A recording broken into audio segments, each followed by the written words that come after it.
Bible, un livre qui peut sembler déstabilisant par certains aspects. Peut-être qu'en entendant la lecture, vous vous êtes dit, mais c'est quoi cette histoire d'ange aux quatre coins de la terre? Est-ce qu'ici on croit que la terre est plate, où je suis tombé? C'est en fait un livre qui dit des choses très importantes pour notre vie aujourd'hui en 2021, et j'espère qu'on le verra ensemble. Alors dimanche dernier, on avait terminé sur un cliffhanger, comme on dit. Pensez à la fin de votre série Netflix, un épisode de votre série Netflix préférée. Il y avait une grosse question laissée en suspens. On avait parlé de pourquoi Dieu ne semble rien faire face à un monde qui va mal. On avait dit que loin d'être indifférent aux problèmes de notre monde, Dieu promet d'intervenir avec éclat pour juger, un mot qui dans la Bible signifie le fait de supprimer le mal et de rétablir la justice. C'est une bonne chose, mais ça nous a conduit à la question à la fin de l'épisode précédent: pourquoi Dieu n'a-t-il toujours pas fait ça? Pourquoi Dieu n'a-t-il toujours pas fait cela? Pourquoi le jugement final de Dieu n'est-il toujours pas venu? Pourquoi n'a-t-il pas encore dit stop au mal? Et c'est peut-être une question que vous êtes déjà posée. Pourquoi Dieu n'intervient pas pour arrêter le mal et la souffrance? Et pour certains, peut-être pour vous, la réponse est simple: c'est parce que Dieu n'est pas là. Pourquoi ne voit-on pas la fin de la souffrance et de l'injustice? C'est parce que Dieu n'existe pas, tout simplement. Peut-être au contraire que vous n'avez pas de mal à admettre l'existence de Dieu, mais vous vous dites que si Dieu laisse les choses continuer telles qu'elles sont, malgré les problèmes, c'est qu'il veut qu'on puisse profiter d'une vie tranquille et confortable. Il connaît nos projets et est loin de lui de les interrompre. Pourquoi n'a-t-il pas encore dit stop au mal? C'est une grosse question. Et une question qu'à un moment ou un autre, on se posera sans doute tous quand même. Dans des circonstances difficiles, sur le plan personnel ou sur le plan plus large, pourquoi un Dieu qui est bon laisserait continuer un monde où il se passe ces choses-là? Pour ma part, ne serait-ce que cette semaine, j'ai vécu un deuil. La perte d'un de mes meilleurs amis. Qu'est-ce qui se passe? Pourquoi Dieu laisse arriver ces choses? Pourquoi n'a-t-il pas encore dit stop au mal? Pourquoi le jugement final de Dieu n'est-il toujours pas venu? Et voilà notre question ce matin. Alors en méditant sur l'Apocalypse, on a essayé à chaque fois de nous demander quel était son message pour les premiers lecteurs. Les livres de la Bible n'ont pas été écrits dans le vide, ils ont été écrits pour des personnes particulières dans des situations précises. Comprendre le message de Dieu pour nous demande qu'on comprenne d'abord son message pour ces personnes-là. Et on l'a vu, l'Apocalypse a été écrite pour des églises du 1er siècle en Turquie, vivant sous l'ombre de l'Empire romain. C'est une période de grande prospérité pour beaucoup. Et donc, pour certaines de ces églises, le fait que Dieu laisse la vie continuer, comme elle l'avait toujours fait, c'était l'occasion de devenir confortable. La vie est belle, carpe diem, mangeons, buvons, faisons de l'argent, voilà à quoi se résume la vie. Et on avait vu les paroles sévères de Jésus pour ces personnes-là. D'autres, au contraire, étaient impatients que Dieu intervienne. Ils étaient persécutés pour leur foi et ils devaient se demander: mais que fait Dieu? Pourquoi ne dit-il pas stop au mal? Et c'est une question capitale. L'enjeu, c'est le sens de notre vie, ici et maintenant. Suis-je là par hasard? Suis-je là pour rechercher une vie confortable? Ou bien si le jugement final de Dieu n'est toujours pas venu, y a-t-il une autre raison? Et ce passage nous donne la réponse.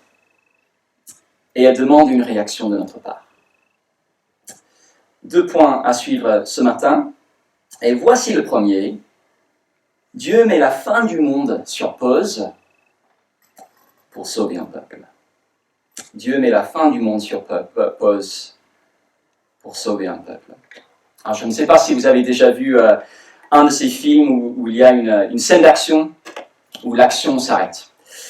Sauf pour un des personnages. L'action s'arrête, le temps s'arrête, sauf pour un des personnages. Il y a une scène comme ça, apparemment dans un des films X-Men, je ne l'ai pas vu, il faut demander à Brian qui au fond qui nous le dira, ou le film Big Fish aussi, il dit oui. Et généralement c'est une scène clé. La tension monte, et puis tout se fiche. Sauf pour un personnage qui va peut-être se balader au milieu des autres, et on se demande ce qui va se passer ensuite. Et c'est un peu ce qui se passe ici dans l'Apocalypse. La tension augmente, et puis l'image se fiche. Dieu met la fin du monde sur pause. Dimanche dernier, on était resté sur cette image du jugement imminent de Dieu. C'était comme si l'univers était sur le point de s'effondrer. La terre tremblait, les étoiles tombaient du ciel, et les habitants de la terre criaient « Cachez-nous, loin de la face de celui qui est assis sur le trône, car le grand jour de sa colère est venu. » Et qui pourrait subsister? Et c'est une description imagée, non pas littérale, mais une description réelle quand même, qui dit à quel point l'intervention de Dieu contre le mal est une réalité effrayante. Dieu a horreur du mal. C'est une bonne nouvelle. Qui voudrait d'un Dieu qui serait indifférent au mal? La Shoah? Non, ça ne fait ni chaud ni froid. Donc Dieu a horreur du mal. Mais puisque le mal est en nous tous naturellement, et exprime avant tout par notre attitude envers Dieu, si nous l'avons aimé ou pas, le jugement de Dieu est une mauvaise nouvelle pour nous, en tout cas dans notre état naturel. Si Dieu va intervenir contre le mal, il doit intervenir contre nous. D'où ce cri, le grand jour de sa colère est venu, et qui pourrait subsister? Le jugement de Dieu était imminent, l'univers était sur le point de s'effondrer, et puis rien. L'action s'arrête, l'image se fiche, l'ordre est donné, attendez, faites pause. Verset 1. Après cela, je vis 4 anges debout aux 4 coins de la terre. Ils retenaient les 4 vents de la terre, afin qu'ils ne soufflent pas de vent sur la terre, ni sur la mer, ni sur aucun arbre. Et je vis un autre ange qui montait du côté du soleil levant et qui tenait le sceau du Dieu vivant. Il cria d'une voix forte aux 4 anges à qui il avait été donné de faire du mal à la terre et à la mer. Ne touchez pas à la terre, ni à la mer, ni aux arbres. On est à 2 doigts de la fin du monde, et Dieu appuie sur pause. S'il réappuie sur le même bouton, c'est la fin, mais pour l'instant, 4 anges retiennent les vents qui allaient tout balayer. Une image pour dire que la fin est mise en suspens. Mais pourquoi? L'ange crie « Ne touchez pas à la terre, ni à la mer, ni aux arbres, jusqu'à ce que nous ayons marqué du sceau le front des serviteurs de notre Dieu. » Alors, qu'est-ce que ça veut dire? Au cours de l'histoire, certains ont cru qu'il fallait prendre les images de l'Apocalypse comme des descriptions littérales d'événements qui devaient se produire. Il y a par exemple une série de romans, une série américaine de romans qui prend cette approche, ce qui donne de très bons bouquins de science-fiction, mais ne nous aide pas beaucoup avec l'Apocalypse. Si on veut bien comprendre, on doit se souvenir de 2 clés de lecture. Qu'évoquaient les images dans l'Apocalypse pour des chrétiens vivant sous l'Empire romain? Est-ce qu'elles faisaient écho à des réalités qu'ils connaissaient? Et deuxièmement, les images font-elles écho à l'Ancien Testament? Et dans l'Ancien Testament, justement, dans un livre qui s'appelle Ézéchiel, on trouve cette image du sceau sur le front. Ézéchiel, un prophète, reçoit une vision dans laquelle Dieu annonce qu'il va juger et détruire la ville de Jérusalem, mais il demande qu'on marque sur le front toutes les personnes qui avaient pleuré devant la corruption de la ville. Ce sceau symbolise la protection de son jugement. Dieu épargnerait les personnes qui le recevaient. Et même chose dans l'Apocalypse, Dieu met la fin du monde sur pause pour protéger les personnes de son jugement. Mais pas juste quelques-unes, beaucoup. Regardez le verset 4, je ne l'ai pas mis, mais le verset 4, il dit « J'entendis le nom de ceux qui avaient été marqués du sceau, 144 000 de toutes les tribus des fils d'Israël. » Alors, encore une fois, cette histoire des 144 000 a souvent été comprise à tort et à travers, par certaines sectes notamment. Les témoins de Jéhovah, par exemple, pensent qu'il y aura littéralement 144 000 personnes qui feront partie d'une caste spirituelle privilégiée. Ce qui, vu qu'il y a maintenant plus de 144 000 témoins de Jéhovah dans le monde, doit rendre les choses un peu tendues en interne, j'imagine. Les chiffres dans l'Apocalypse sont toujours symboliques. Toujours. Alors, quel est le symbolisme derrière le chiffre 144 000 ? Je sais que c'est le dimanche matin, mais est-ce qu'on est prêt à faire un peu de maths ensemble ? Yes, bien sûr. Alors, 144 000, c'est 12 fois 12. Voilà, très fort. On est niveau CE2, c'est très bien. 144, c'est 12 fois 12. 12 dans la Bible, c'est le chiffre du peuple de Dieu. Il y a 12 tribus d'Israël, 12 disciples de Jésus. 12 fois 12, c'est l'ensemble du peuple de Dieu à travers les âges. Et 12 fois 12 fois 1000 signifie que c'est vraiment beaucoup, beaucoup de personnes. Ces 144 000 symbolisent donc l'ensemble du peuple que Dieu a sauvé à travers l'histoire. Si vous vous demandez pourquoi les noms des tribus, Judas, Ruben, Gad, etc., on va y revenir, ne vous inquiétez pas. Mais voici l'essentiel pour le moment. Dieu met la fin du monde sur pause pour sauver un peuple. Dieu met la fin du monde sur pause pour sauver un peuple. Si Dieu n'a toujours pas débarrassé le monde de tout ce qui le gâche, ce n'est ni parce qu'il est absent, ni parce qu'il ne souhaite pas nous déranger, c'est pour permettre à des hommes et des femmes de se mettre à l'abri de son jugement. Dieu met la fin du monde sur pause pour sauver un peuple. C'est un peu comme l'idée d'une amnistie. C'est quoi une amnistie ? Une amnistie, c'est par exemple quand un gouvernement dit vous qui n'avez pas payé vos impôts et qui devriez être sanctionnés, c'est ce que demande la loi, eh bien, on va vous accorder quelques mois pour vous permettre de vous mettre en règle, peut-être en payant une somme, et si vous le faites, on laisse tomber les sanctions. C'est un délai pour permettre à des personnes d'échapper à la sanction. La différence ici, c'est que tout ce qu'il faut faire pour échapper à la sanction, c'est se tourner vers Jésus, le reconnaître comme maître et demander son pardon. Et c'est ça que représente ce sceau sur le front, la foi en Jésus. Et heureusement que Dieu fait cela. Heureusement que Dieu appuie sur pause. Son jugement est une bonne chose, mais c'est une mauvaise nouvelle pour l'être humain dans son état naturel. Tout seul, on est sans défense devant lui, mais Dieu appuie sur pause pour nous permettre de nous mettre à l'abri. Certains parmi nous sont peut-être devenus chrétiens au cours des 5 dernières années. N'êtes-vous pas reconnaissant que Dieu n'avait pas choisi de laisser venir la fin il y a 5 ans ? Je suis tellement reconnaissant qu'il ne l'avait pas fait avant le 10 avril 2001, date de ma conversion. Heureusement que Dieu appuie sur pause. Et si on se dit, je ne peux pas croire en un Dieu qui n'arrête pas la souffrance, il faut se poser la question. Si Dieu intervenait pour dire stop au mal aujourd'hui, est-ce qu'on est sûr que ce serait une bonne nouvelle pour nous ? Sommes-nous sûrs que Dieu n'aurait pas des choses à nous reprocher ?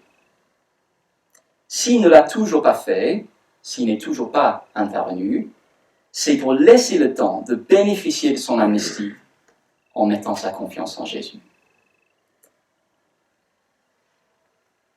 Peut-être que c'est un pas que vous avez besoin de faire. Quoi qu'il en soit, comprendre qu'il y a cette pause, ça jette une autre lumière sur notre vie. Pourquoi encore des épreuves? Pourquoi vivons-nous dans un monde si loin de la perfection que Dieu voudrait? Pourquoi des accidents tragiques comme celui dans lequel mon ami Javier est mort? Parce que Dieu a appuyé sur pause avant de débarrasser le monde du mal pour sauver un peuple. Et pour Javier, Dieu merci, c'est un peuple dont il faisait partie. Dieu met la fin du monde sur pause pour sauver un peuple. Mais nous ne sommes pas que des bénéficiaires passifs de cette pause. Nous avons aussi un rôle à jouer. Et c'est notre deuxième point. Dieu met la fin du monde sur pause pour mobiliser une armée. Au début de l'année, l'église Saint-Lazare s'est constituée en association. Et à ce moment-là, la plupart d'entre nous sont devenus officiellement membres.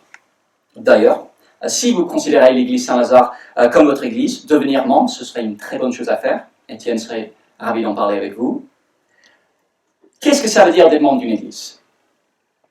Est-ce que c'est comme être membre d'un club? On pratique des activités ensemble le dimanche, et si on est motivé, en semaine aussi. Est-ce comme être membre d'une clique? On ne veut passer du temps qu'avec des personnes qui sont comme nous.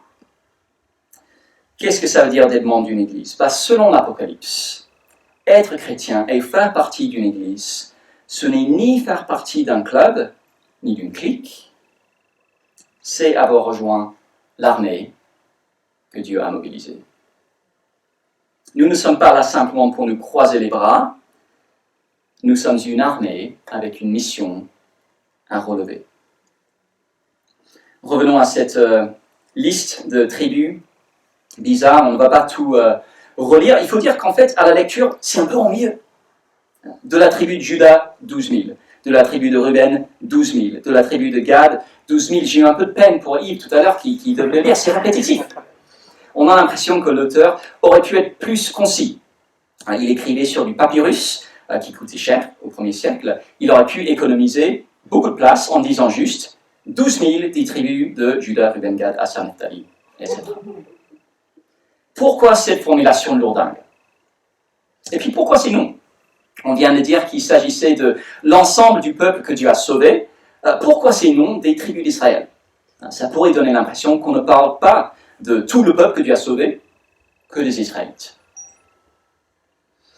Cette façon de faire une liste de tribus fait écho au recensement qu'on trouve dans l'Ancien Testament. Dans mon culte personnel, tant que je passe à lire la Bible le matin, je suis en train de lire le livre de Nombres, qui contient 2 recensements des Israélites présentés de cette façon. De la tribu A, tant de personnes. De la tribu B, tant de personnes. Et ainsi de suite. Ça ressemble à un recensement.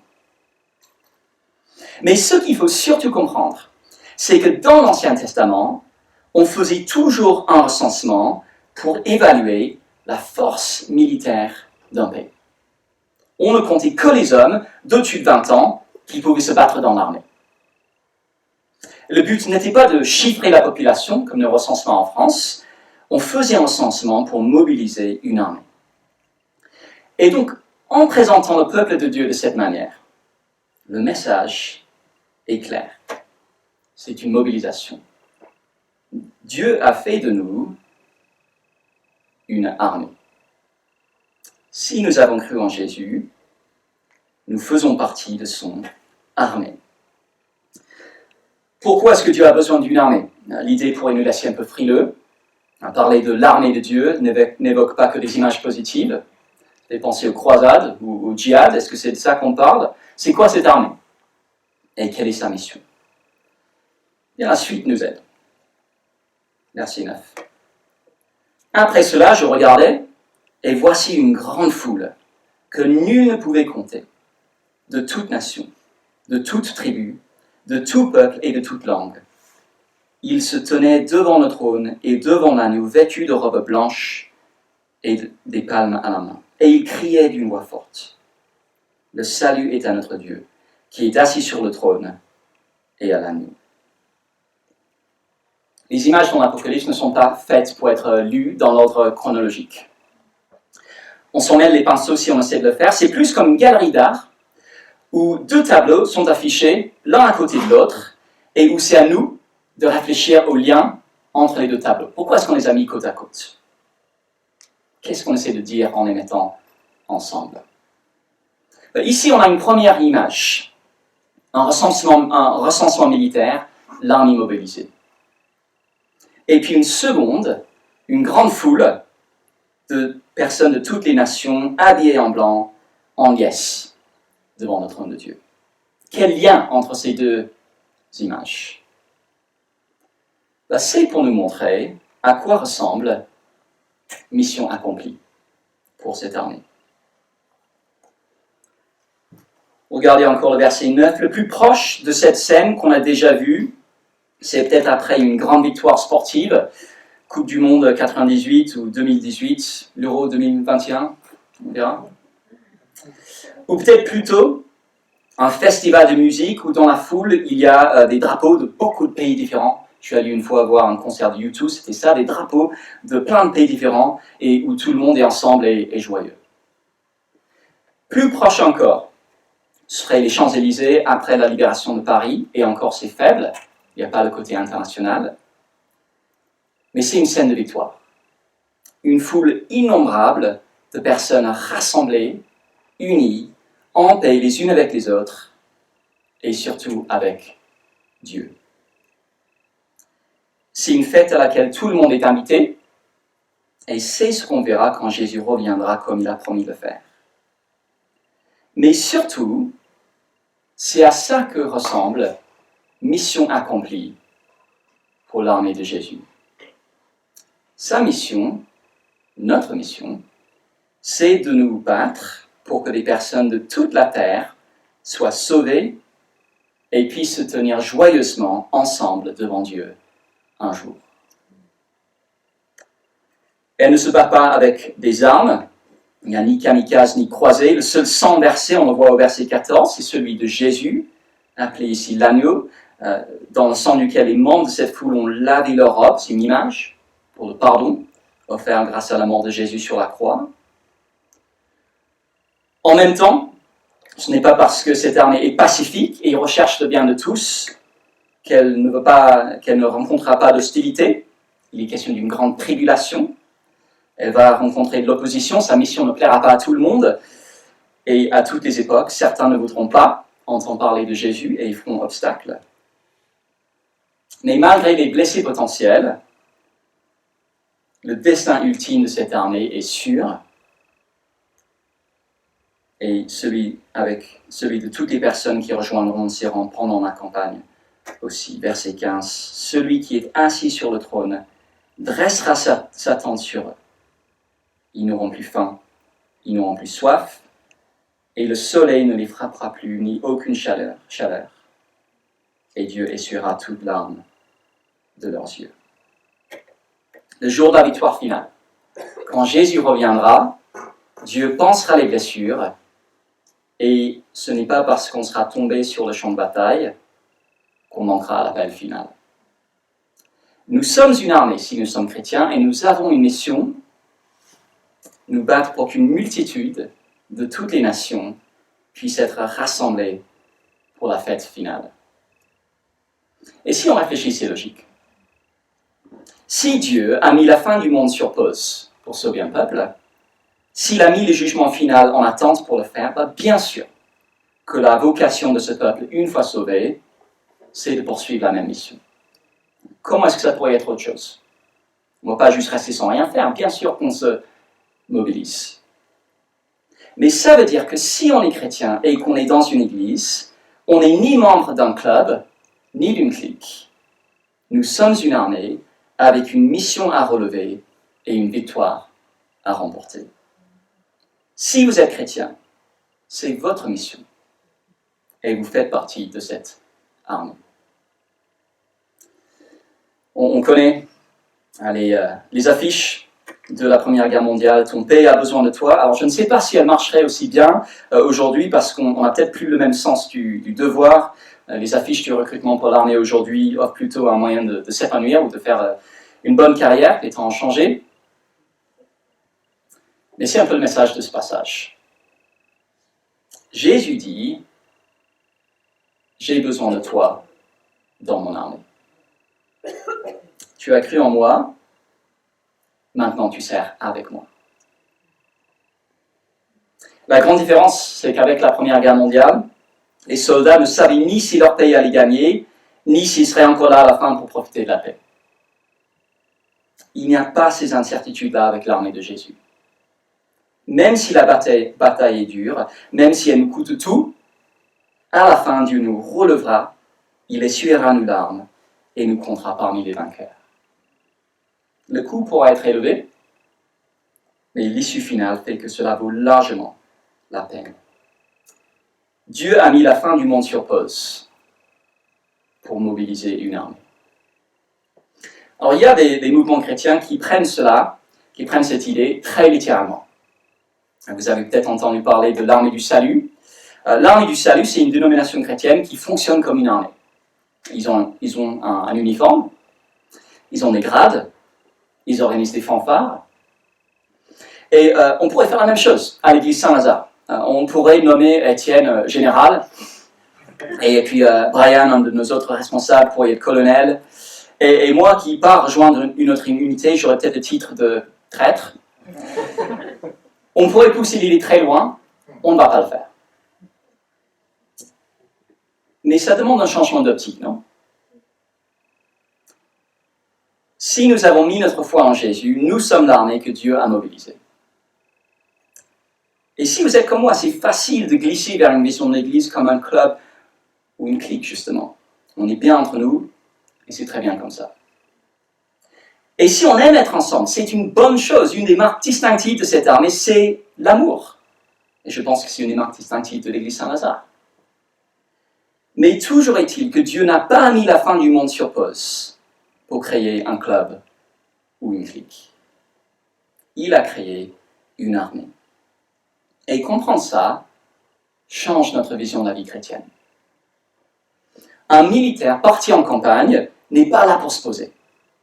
Ce n'est pas le moment pour lui de chercher une vie tranquille et confortable. Il est là pour servir et toute sa vie est orientée vers ça.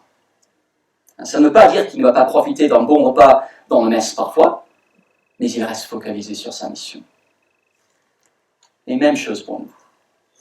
Si nous sommes chrétiens, nous ne sommes pas là pour nous poser, nous avons une mission à relever.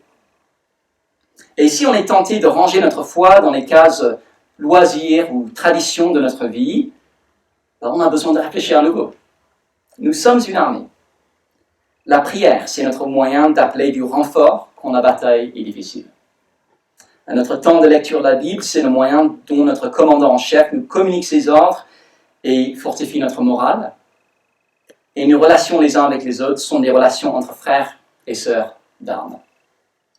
Ce sont des personnes à relever quand elles sont à terre ou à retourner chercher quand elles traînent derrière. Quel serait l'impact dans votre groupe de semaine si vous vous voyez, non pas comme des personnes qui se réunissent pour discuter une fois par semaine, mais comme une unité se battant ensemble pour la bonne nouvelle de Jésus? Quel serait l'impact dans votre lieu de travail, ou votre voisinage, ou votre club de sport si vous vous voyez comme un membre de cette armée? Nous sommes une armée avec une mission à relever. Est-ce que c'est de cette façon que nous nous voyons à l'Église Saint-Lazare?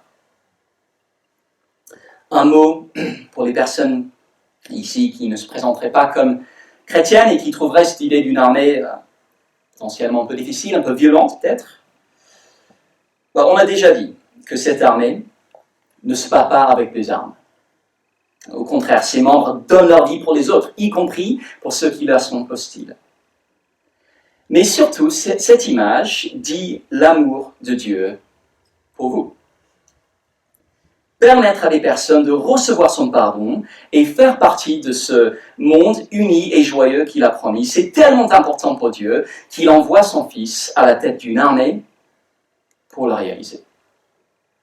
Il vous aime et il veut vous inviter à sa grande fête. Êtes-vous prêt à accepter l'invitation?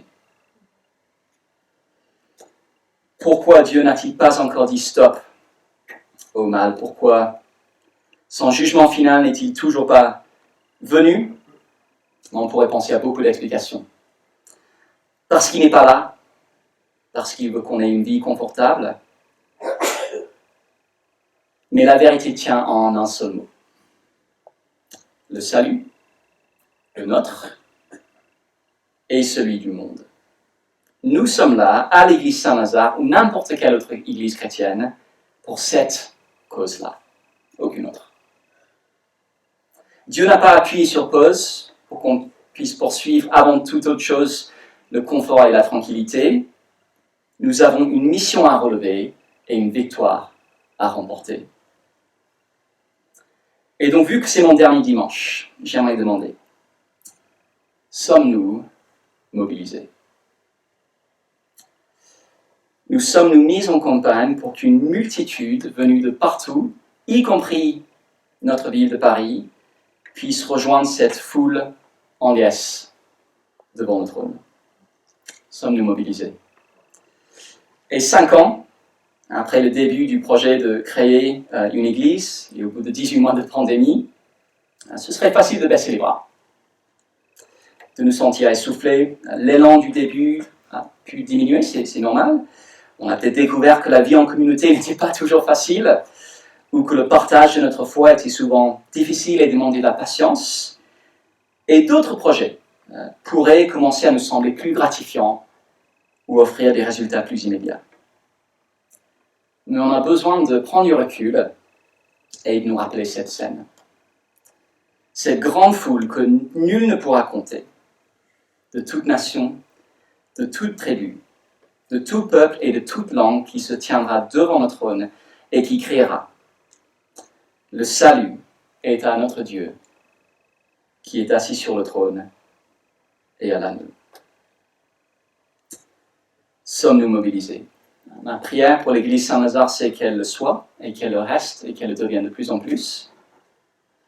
Et même si aujourd'hui c'est au revoir, même si on ne se voit pas avant, on a rendez-vous devant ce trône au dernier jour pour dire ensemble: la louange, la gloire, la sagesse, l'action de grâce, l'honneur, la puissance et la force sont à notre Dieu au siècle des siècles. Amen.